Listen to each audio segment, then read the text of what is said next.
അടിച്ചാൽ കരയുന്ന കാലമല്ല, അടിച്ചാൽ തിരിച്ചടിക്കേണ്ട കാലമാണ് ഉണ്ടാവുന്നത്. പിന്നെന്താ ഏതൊരു രാഷ്ട്രീയ പ്രസ്ഥാനത്തിനെ വളർച്ച ആശയങ്ങളിലൂടെയാണെന്ന് നിങ്ങൾ മനസ്സിലാക്കണം. ആശയങ്ങൾ സൃഷ്ടിക്കപ്പെടുന്നത് സാഹചര്യങ്ങളിലൂടെയാണെന്ന് മനസ്സിലാക്കണം. ബോധം വേണം, ബോധം. സാഹചര്യം മനസ്സിലാക്കി പ്രവർത്തിച്ച ഒരു മുഖ്യമന്ത്രിയാണ് CPM-ന്റെ മുഖ്യമന്ത്രി. പക്ഷേ കണ്ടാൽ അങ്ങനെ തോന്നില്ല. ആ മുഖ്യമന്ത്രി ഒരു നല്ല മനുഷ്യനാണെന്ന് പോയിട്ട് ഒരു രീതിയിലും അംഗീകരിക്കാൻ കൊള്ളാത്ത ഒരു തെമ്മാടിയായ അജാവിനെ പോലെ ഭരിക്കുന്ന ഒരു മുഖ്യമന്ത്രി. 100% ഞാൻ യോജിക്കുന്നു. ഇതുപോലൊരു ജനാധിപത്യം ഈ ഭൂമുഖത്ത് എവിടെയെങ്കിലും ഉണ്ടോടാ പത്രോസേ? നമ്മുടെ നാട് ഭരിച്ചുകൊണ്ടിരിക്കുമ്പോൾ അദ്ദേഹത്തിന്റെ പ്രവർത്തനങ്ങൾക്ക് കൈയടിക്കുന്ന ഒരു ഡിവൈഎഫ്ഐക്കാരനെ ദയവ് ചെയ്ത് നിങ്ങൾ തിരുത്താൻ നിൽക്കരുത്. ഒരു കാരണവശാലും നിങ്ങൾക്ക് ഇവരെ തിരുത്തി മുന്നോട്ട് പോകാൻ പറ്റില്ല. വല്ല കാര്യമുണ്ടോ? എന്തിനാണ് ഇങ്ങനെ ഇല്ലാന്ന് നടക്കണേ?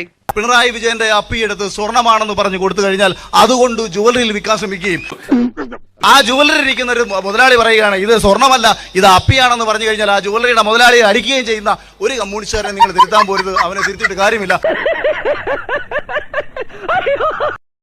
എനിക്കിഷ്ടപ്പെട്ടു, എനിക്കിത് വളരെ ഇഷ്ടപ്പെട്ടു.